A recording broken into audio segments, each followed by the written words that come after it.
ఓం నమో వెంకటేశాయ. అఖిలాండ కోటి బ్రహ్మాండ నాయకుడైన శ్రీ శ్రీనివాస పరబ్రహ్మ యొక్క దివ్యానుగ్రహ విశేషం చేత తిరుమల తిరుపతి దేవస్థానం వారు నిర్వహించే అనేక ధార్మిక కార్యక్రమాల్లో భాగంగా ప్రతిరోజు మనం శ్రీమన్ మహాభారతాంతర్గత అరణ్య పర్వంలోని తీర్థయాత్ర పర్వ అనే అనుపర్వలో లోమశ మహర్షి గారు వివరిస్తున్న అనేక తీర్థయాత్రల విశేషాన్ని తెలుసుకుంటూ ఉన్నాము. ఈరోజు ప్రవచన కార్యక్రమాన్ని మనం మంగళ శ్లోకాన్ని పలుకుతూ ప్రారంభించుకుందాం. నారాయణం నమస్కృత్య నరం చైవ నరోత్తమం దేవీం సరస్వతీం వ్యాసం తతో జయముదీరయేత్. లోమశ మహర్షి గారు అష్టావక్ర మహర్షి యొక్క వృత్తాంతాన్ని తెలిపి తర్వాత ఇంకా అనేక తీర్థయాత్రల గురించి తెలుపుతూ పూర్వం గంగా నది యొక్క ప్రవాహాన్ని, ఆ గంగా నదిలో సాక్షాత్తుగా సనత్కుమార మహర్షి గారు కూడా అక్కడ వారు సిద్ధిని పొందారు అని చెప్పారు. తర్వాత అపాం హృదం చ పుణ్యాఖ్యం భృగుతుంగం చ పర్వతం ఉష్ణీగంగే చ కౌంతేయ సామాత్య సముపస్పృశ.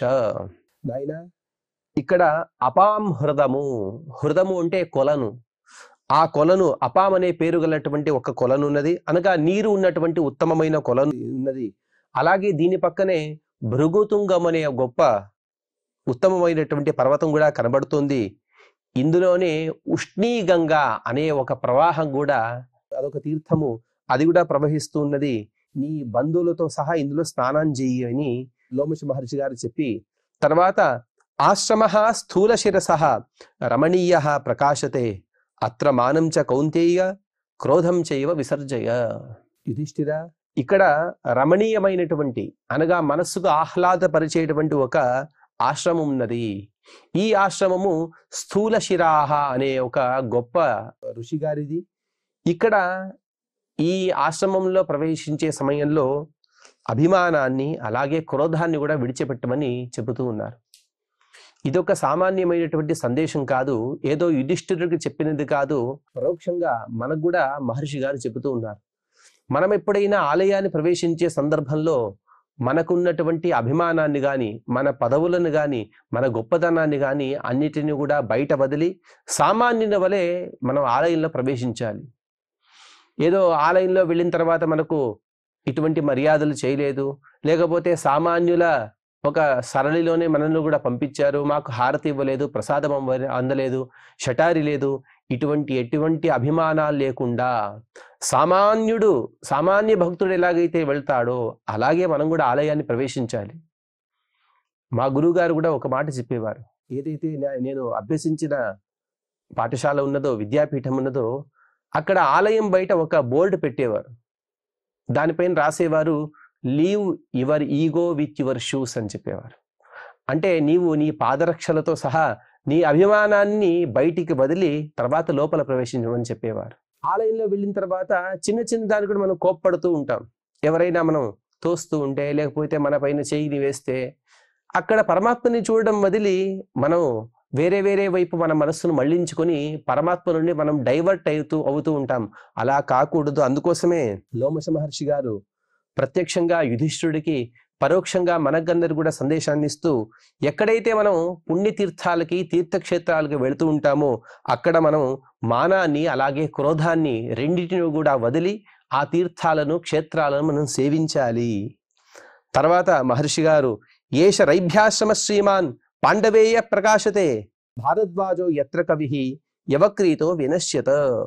ఇక్కడ ఒక కాంతిమంతులైనటువంటి రైభ్య మహర్షి గారు వారి ఆశ్రమమయ్యా ఇది. హే పాండవేయ, పాండుకుమార, ఈ ఆశ్రమంలో భరద్వాజుని కుమారుడైనటువంటి ఉత్తమ జ్ఞాని అయినటువంటి యవక్రీతుడు అనే మహర్షి గారు ఇక్కడ మరణాన్ని పొందారు అని చెప్పారు. దానికి యుధిష్ఠిరుడు ప్రశ్న అడుగుతున్నారు. యుధిష్ఠిరు వాచ కథం యుక్తో భవదృషిః భరద్వాజః ప్రతాపవాన్ కిమర్థం చ యవక్రీతః పుత్రో నశ్యత వైమునేః. భరద్వాజుడు ఎవరు, అతని గుణాలేమిటి, ఎందుకు యవక్రీతుడు ఈ రైభ్యుని ఆశ్రమంలో తను ప్రాణాలను వదిలాడు? ఏతత్సర్వం యథావృత్తం శ్రోతుమిచ్చామి తత్వతః కర్మభిర్దేవకల్పానాం కీర్త్యమానే వృషం రమే. నేను ఏదైతే ప్రశ్నలను అడుగుతూ ఉన్నానో వీటికి మీరు సమాధానాన్ని యథార్థంగా చెబుతూ ఉన్నారు. మీరు చెబుతూ ఉంటే ఎవరి చరిత్రలు చెబుతున్నారు మీరు అంటే దేవకల్పాన దేవ సదృశులైనటువంటి ఇంతకు ముందు అష్టావక్ర మహర్షి గారు కానీ, లేకపోతే చవన మహర్షి గారు కానీ, లేకపోతే వారి మామైనటువంటి ఇంకా రాజులు, రాజర్షులు, పతివ్రతా స్త్రీలు, వీరందరి మీరు వృత్తాంతాలను చెబుతున్నారు. వీరందరూ కూడా దేవ సదృశులు, సాక్షాత్తుగా దేవతలే భూమిపైన అవతరించి మనకు ఇటువంటి గొప్పదైనటువంటి వృత్తాంతాలను అందిస్తున్నారు. వారి కథలు మీరు చెబుతున్నారు. కీర్తమానైః భృశం రమే, వీటిని వింటూ ఉంటే నాకు చాలా ఆనందకరంగా ఉన్నది అని యుధిష్ఠిరుడు ప్రశ్నించాడు. అనగా రైభ్యాశ్రమంలో యవక్రీత మహర్షి యొక్క మరణం ఎలా జరిగినది ఈ వృత్తాంతాన్ని తెలపమని కోరగా, అందుకు లోమశ మహర్షి గారు సమాధానాన్ని ఇస్తూ లోమశ ఉవాచ భరద్వాజశ్చ రైభ్యశ్చ సఖాయౌ సంబభూవతుః తావు శుతురిహాత్యంతం ప్రియమాణావనంతరం. భరద్వాజుడు అలాగే రైభ్యుడు వీరిద్దరు కూడా ఋషులు, వీరిద్దరు కూడా స్నేహితులుగా ఉన్నారు. ఇద్దరు కూడా పరస్పరం సఖ్యతతో ఒకే చోట నివసిస్తూ ఉన్నారు. వారిద్దరు కూడా చిన్నప్పటి నుండి స్నేహితులుగా ఉన్నవారు. వారి అధ్యయనం తర్వాత వారిద్దరు వాసస్థానం కూడా పక్కపక్కనే ఏర్పరచుకున్నారు. ఒకే వనంలో ఇద్దరు కూడా పక్కపక్కనే ఉంటున్నారు. అటువంటి సందర్భంలో రైభ్యస్సు సుతావాస్తాం అర్వావసు పరావసు ఆసీద్యవక్రీ పుత్రస్తు భరద్వాజస్య భారత. హే భరత వంశంలో పుట్టిన యుధిష్ఠిర, రైభ్య మహర్షికి ఇద్దరు కుమారులు ఉన్నారు. మొదటివాడు అర్వావసు, రెండవ వాడు పరావసు. అలాగే భరద్వాజ మహర్షికి ఒక కుమారుడు, అతని పేరు యవక్రీతుడు. యవక్రీహి అని పిలిచారు, లేకపోతే యవక్రీతుడు అని కూడా పిలిచారు. అటువంటి వారు రైభ్యో విద్యాన్ సహాపత్యః తపస్వీ చేతరో భవత్ తయోశ్చాప్యుతులా కీర్తి బాల్యాత్ ప్రభుతి భారత. ఇందులో కాస్త వ్యత్యాసం, అనగా రైభ్యుడికి అలాగే భరద్వాజుడికి. రైభ్యుడు మహాజ్ఞాన సంపన్నుడు, అతను ఉత్తమమైనటువంటి తపస్సును కూడా చేసేవాడు. కానీ భరద్వాజునికి అంత విద్యలు లేవు, తపస్సు కూడా చేసేవారు. కానీ రైభ్యుని ఉన్నటువంటి ప్రభావం వీరిలో లేదు. రైభ్యునికి ఉన్నటువంటి కీర్తి సంపదలు వీరికి లేవు. తయోశ్చా పితులా కీర్తి, వారిద్దరికి కూడా కీర్తి ఉన్నది, కానీ రైభ్యుడికి కాస్త ఎక్కువ కీర్తి ఉన్నది. ఈ విషయాన్ని గమనించిన యవక్రీహి పితరం దృష్ట్వా తపస్వినమసత్కృతం దృష్ట్వా చ సత్కృతం విప్రైః రైభ్యం పుత్రైః సహానగః. ఆ భరద్వాజుని కుమారుడైనటువంటి యవక్రీతుడు తన తండ్రి గారికి రైభ్యుని సమానంగా ఉన్నటువంటి తపస్సు లేకపోవడం, లేకపోతే విద్యలు లేకపోవడం, తద్వారా సత్కారమానాలు కూడా తక్కువగా జరగడం గమనించాడు. గమనించి పర్యతప్యత తేజస్వి మన్యునాభి పరిప్లుతః తపస్తేపే తతో ఘోరం వేదజ్ఞానాయ పాండవ. చాలా మనసులో మథన పడుతూ ఉన్నాడు, బాధపడుతూ ఇంకో చోట కోపం కూడా వస్తుంది. మన్యునాభి పరిప్లుతః, ఎక్కువ కోపంతో ఏమి చేస్తున్నాననే ఒక స్పృహ లేక తను తపస్సును చేస్తున్నాడు. ఎందుకంటే వేదజ్ఞానాయ, ఆ రైభ్య మహర్షికి ఎంతైతే వేదజ్ఞానం ఉన్నదో అంతకిన్నా ఎక్కువ వేదజ్ఞానం నాకు కావాలి, వేదము నాకు స్ఫురించాలి, వేదం యొక్క నాకు ఆ కంఠస్థము ఇత్యాది సంహితాదులు నాకు రావాలి అనే ఒక సంకల్పంతో ఘోరమైనటువంటి తపస్సును చేస్తూ ఉన్నాడు. ససమిద్ధే మహత్యజ్ఞౌ శరీరముపతాపయన్ జనయామాస సంతాపం ఇంద్రస్య సుమహాతపాహ. అతడు కూడా ఇంద్రుని గురించి తపస్సు చేస్తూ ఉన్నాడు. ఎందుకంటే 3 లోకాలకి అధిపతి కూడా ఇంద్రుడే. 3 లోకాల్లో నివసించేవారు మొట్టమొదటిగా కోరవలసిన ఇంద్రుడినే.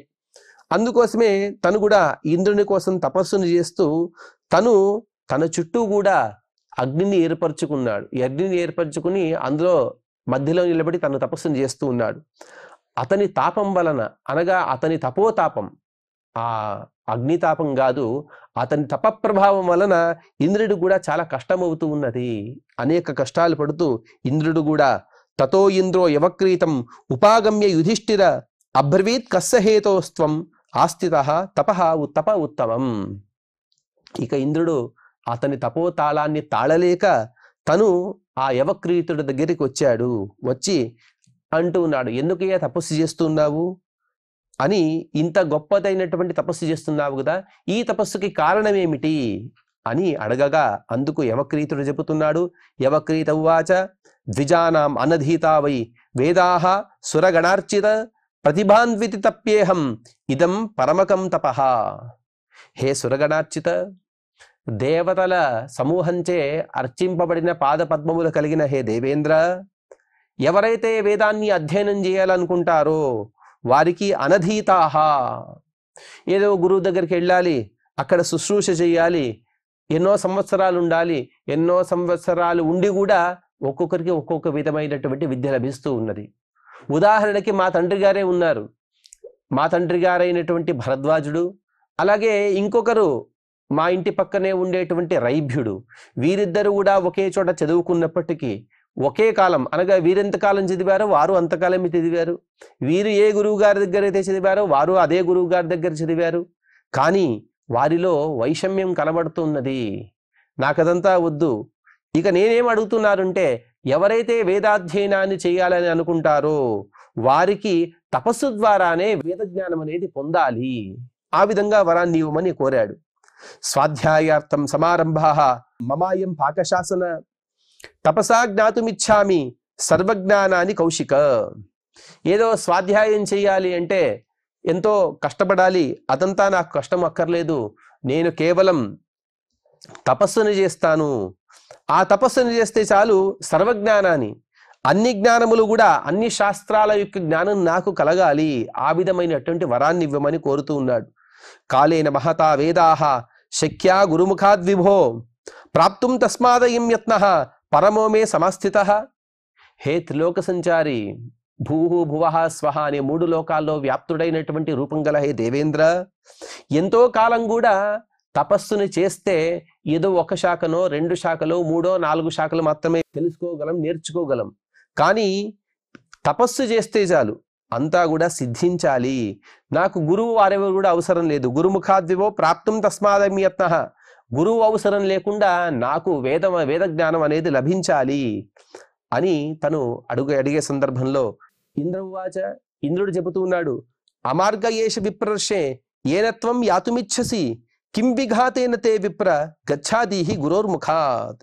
నీవు ఏ మార్గంలో అయితే వెళ్ళాలని అనుకుంటూ ఉన్నావో, అనగా గురువు లేకుండా వేదాధ్యయనం చేయాలి, తపస్సు ద్వారానే వేదాల్ని పొందాలని నీవు అనుకుంటూ ఉన్నావో అది సరి అయినది కాదు. అమార్గ, అది కుత్సితమైన మార్గం, అది దుర్మార్గము, ఆ మార్గాన్ని అనుసరించవద్దు.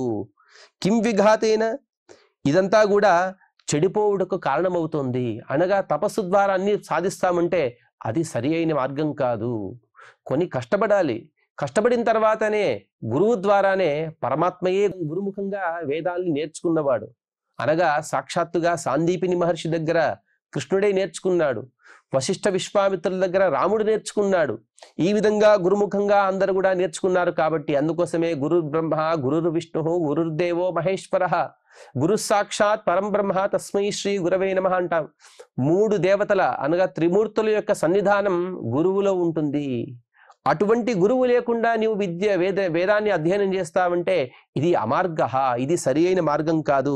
అందుకోసం నీ వెంటనే వెళ్ళు, గురువు ద్వారా వేదాన్ని పొందు అని ఒకే మాటలో చెప్పి ఇంద్రుడు కూడా అదృశ్యమైపోయాడు. ఇందుకు లోమశ మహర్షి గారు చెబుతూ, లోమశ ఉవాచ ఏవముక్త్వా గతశ్చక్రః యవక్రీరపి భారత భూయ ఏవాకరోద్యత్నం తపస్యమిత విక్రమః. ఇంకా తపస్సు యొక్క ప్రభావం కలిగినటువంటి ఆ యవక్రీతుడు ఇంద్రుడు వెళ్ళినప్పటికీ కూడా తను కూడా తన ఆశ్రమానికి వచ్చేశాడు.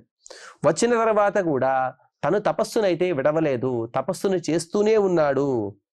ఘోరేణ తపసా రాజన్ తప్యమానో మహత్తపః సంతాపయామాస భృశం దేవేంద్రం ఇతి నశ్రుతం. లోమశ మహర్షి గారు చెబుతున్నారు, అతను ఇంకా ఘోరమైన అంటే ఇంతదాకా కూడా ఎంత తపస్సు చేస్తున్నాడో దానికన్నా తీవ్రమైనటువంటి తపస్సును ఆచరిస్తూ ఇంద్రుడికి సంతాపాన్ని పొందిస్తున్నాడు. అనగా 3 లోకాల్లో ఎవరు ఏ తపస్సు చేసినా కూడా వారి కోరికలు ఇవ్వవచ్చా, తీర్చవచ్చా, తీర్చకూడదా అనే నిర్ణయం చేసేదేవాడు దేవేంద్రుడు. వారి నిర్ణయం తీర్చలేకపోయినదైతే, అనగా తన ద్వారా ఆ నిర్ణయం కాలేకపోతే తన పై దేవతలకి, అనగా పరమేశ్వరునికి, అలాగే చతుర్ముఖ బ్రహ్మ గారికి, లేకపోతే విష్ణుమూర్తికి, ఇటువంటి వారికి నివేదిస్తూ వారి ద్వారా వరాల్ని ఇప్పిస్తూ ఉంటాడు. ఎప్పుడైతే ఒకసారి వద్దని చెప్పినా కూడా ఇంకా తపస్సు చేస్తున్నాడు ఈ యవక్రీతుడు, అప్పుడు ఇంకా బాధపడుతూ ఉన్నాడు, ఇంకా బాధ కలుగుతూ ఉన్నది. అందుకు తం తథా తప్యమానం తు తపస్తీవ్రం మహామునిం ఉపేత్య బలబిద్దేవ వారయామాస వైపునః. ఇంకా తపస్సు చేస్తున్నాడు, మహాఘోరమైనటువంటి తపస్సు చేసేటువంటి ఆ యవకృతుడిని మరొక్కసారి వారించాడు. నీవు ఈ తపస్సు చేయవద్దు, గురుముఖంగానే వేదాన్ని అధ్యయనం చేయాలి, తపస్సు ద్వారా వేదం యొక్క జ్ఞానం కలగదు. అశక్యోర్థ సమారబ్ధ నైతద్బుద్ధికృతం తవ ప్రతిభాస్యంతి వై వేదాః తవ చైవ పితుశ్చతే. ఇంకా స్పష్టంగా చెప్పేస్తున్నాడు దేవేంద్రుడు, నీవు ఏ పని అయితే సాధ్యము కాదో అటువంటి పని కోసం నీవు పూనుకుంటూ ఉన్నావు, నీవు చేసేటువంటి ప్రయత్నాలన్నీ కూడా నిష్ఫలాలే, ఇది నీ స్వాభావికమైనటువంటి బుద్ధి కాదు అని దేవేంద్రుడు చెబుతూ ఉన్నాడు. ఎందుకంటే ఋషి శబ్దానికి ఉన్నటువంటి అర్థమే ఋషజ్ఞానము.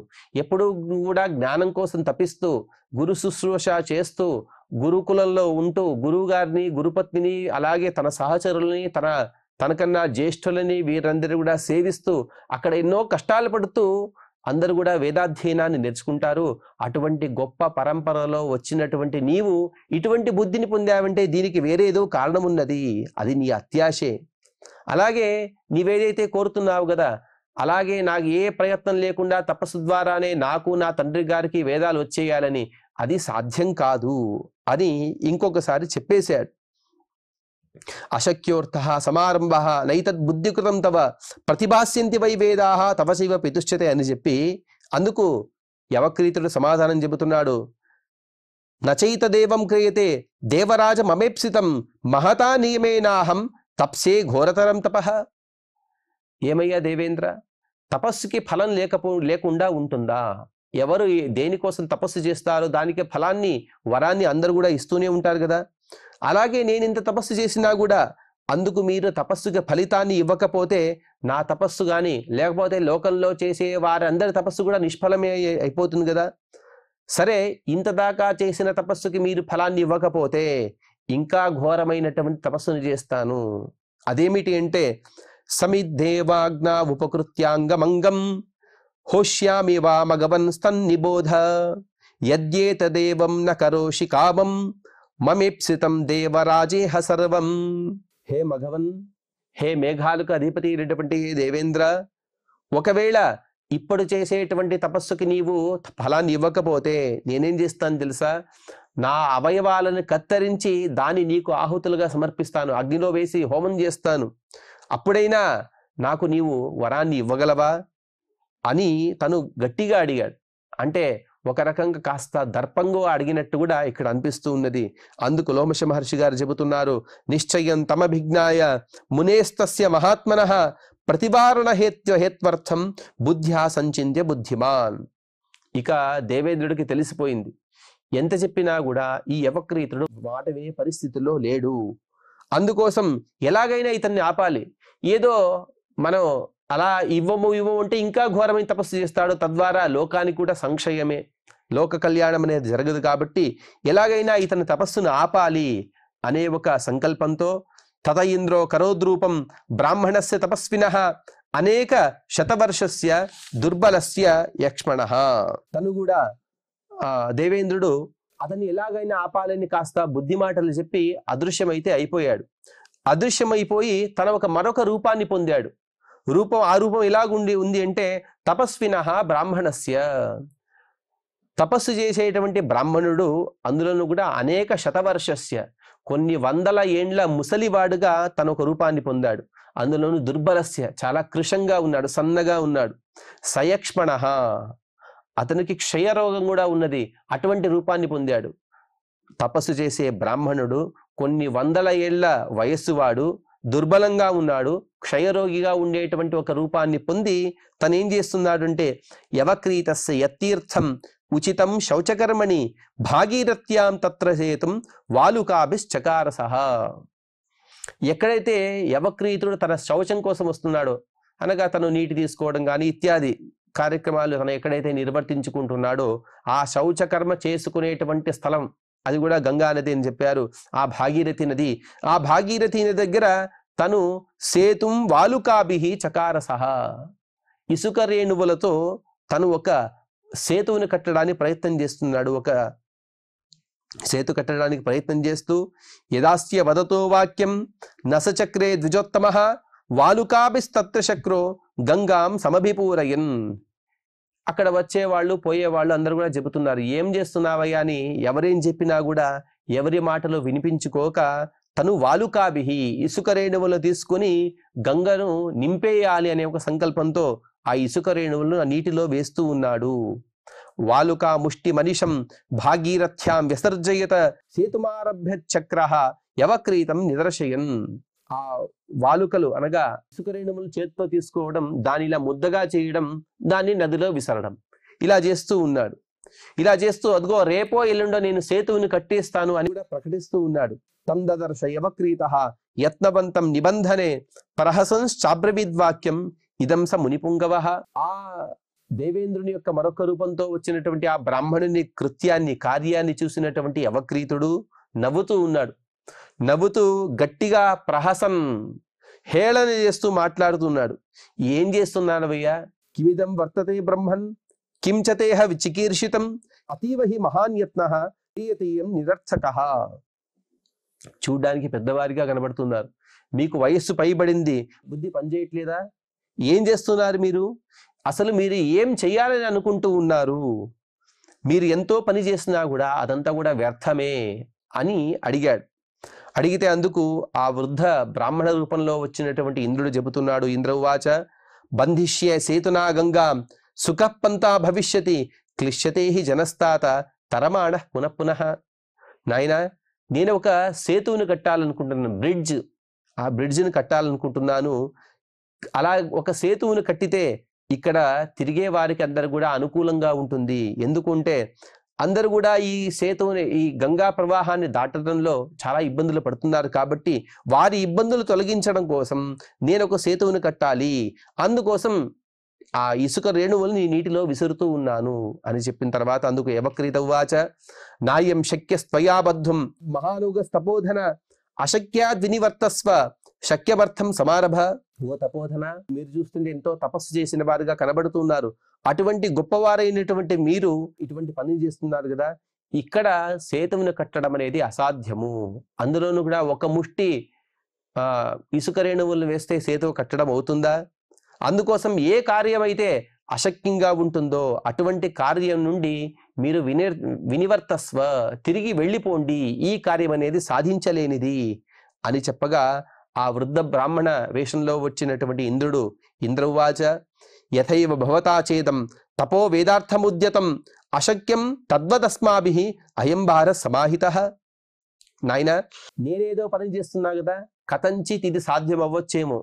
అనగా ఒక ముష్టితో నేను ఇసుక రేణువులు వేస్తూ పోతే ఈ రోజు కాకపోయినా రేపు కాకపోయినా ఒక సంవత్సరం, 10 సంవత్సరాలు, 100 సంవత్సరాల తర్వాత నేను సేతువును కట్టవచ్చేమో. కానీ అశక్యం తద్వతస్మాభిః, కానీ నీవేదైతే ప్రయత్నం చేస్తున్నావు కదా, గురువు లేకుండా వేదాన్ని అధ్యయనం చేయాలనేది, కథంచిత్ నేను చేసే పని ఇది సాధ్యమే, కష్టసాధ్యం కావచ్చు. కానీ నీవు చేసేటువంటి పని మాత్రం దుస్సాధ్యము, అది అసాధ్యము, ఎవరు కూడా చేయలేనిది, ఎవరు చేయలేరు, చేయరాదు కూడా. అటువంటి పని నీవు చేస్తున్నావు కదా, నీవు చేసేటువంటి పనికే నీవంత ప్రయత్నం చేస్తూ ఉంటే నేను చేసే పనికి నేనెంత ప్రయత్నం చేయవచ్చు?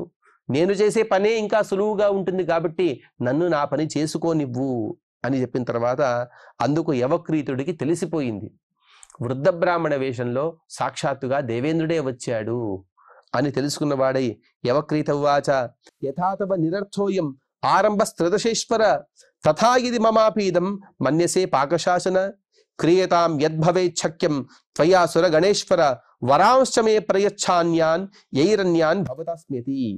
ఏ విధంగా అయితే నీవు చేసేటువంటి కర్మ ఇది నిరర్థకమో అలాగే నా కర్మ కూడా నిరర్థకమైతే, అలా నీవు అనుకుంటే హే పాకశాసన, హే దేవేంద్ర, అలాగైతే నేను చేసేటువంటి తపస్సుకి ఫలితంగా నాకు కావలసినటువంటి వరాలను ఇవ్వవలసినదే అని పట్టుబడ్డాడు.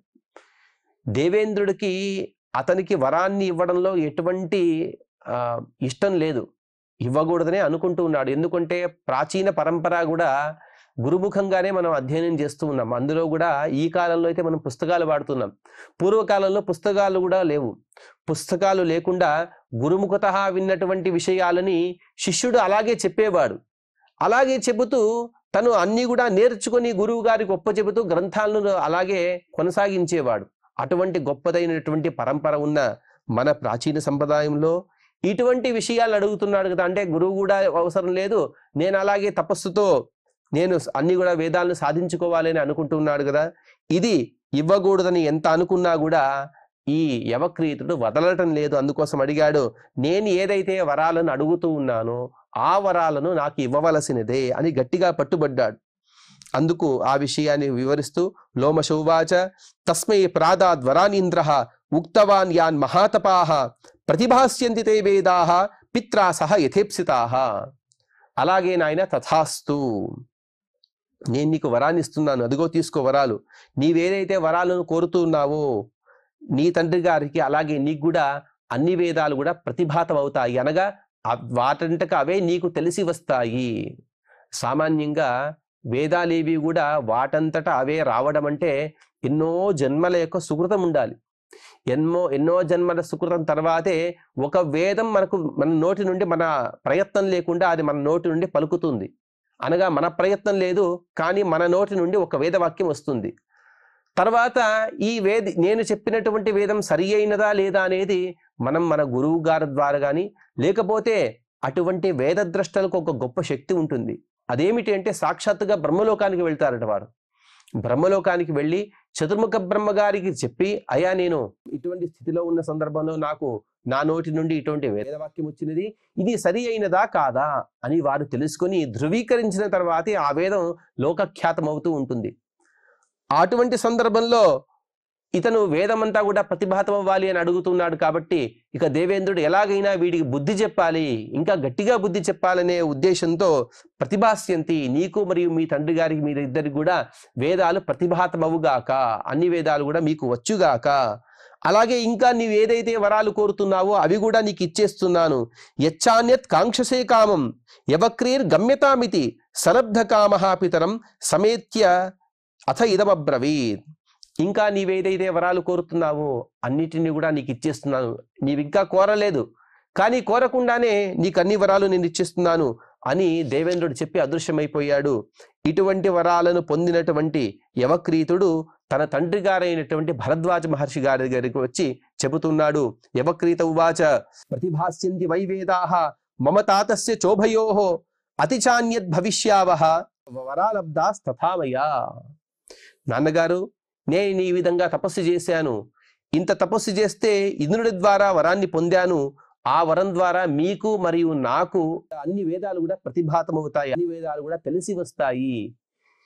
ఇందులో వచ్చినటువంటి కథకు కాస్త వ్యత్యాసంగా వేరే పురాణాల్లో కూడా మనం కథను వింటూ ఉంటాం. ఇక్కడ ఒక ముష్టితో ఇంద్రుడు ఇసుకను వేసేవాడు అని వింటుంటే, ఇంకొక కథలో చెబుతారు ఒక్కొక్క రోజు వచ్చి ఒక్కొక్క రాయి విసిరేవాడట ఇంద్రుడు.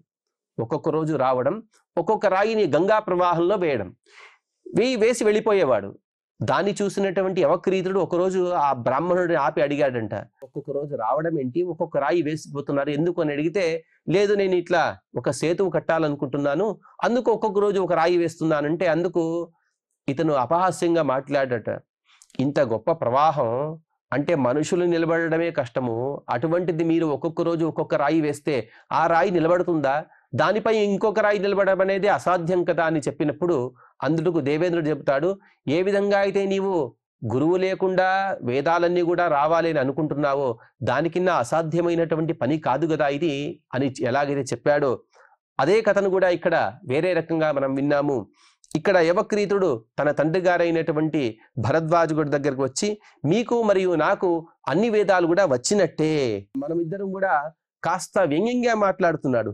అతిచాన్యద్ భవిష్యావహ, ఇంకొకరు ఎవరైతే ఉన్నారో వారికన్నా మనం గొప్ప యోగ్యత కలవారిగా ఉంటాము, వారికన్నా ఎక్కువ కీర్తి ప్రతిష్టలను మనం పొందుతాము. కాస్త వ్యంగ్యంగా సూటిగా కూడా సూటిపోటి మాటలని మనం అనుకుంటూ ఉంటాం కదా, ఆ విధంగా సూటిపోటి మాటలతో రైభ్య మహర్షి గారిని కూడా కాస్త తను చులకనగా మాట్లాడుతున్నాడు.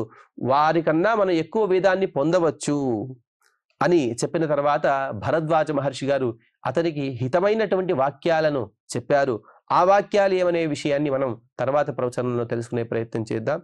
ఈనాటి ప్రవచన కార్యక్రమాన్ని మనం క్షమాప్రార్థనతో ఆ శ్రీవారి పాదపద్మముల యందు సమర్పణ చేద్దాం. యదక్షర పదభ్రష్టం మాత్రాహీనం చ యద్భవేత్ తత్సర్వం క్షమ్యతాం దేవ నారాయణ నమోస్తుతే. శ్రియః కాంతాయ కళ్యాణ నిధయే నిధయేర్థినాం శ్రీ వెంకట నివాసాయ శ్రీనివాసాయ మంగళం.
ఓం నమో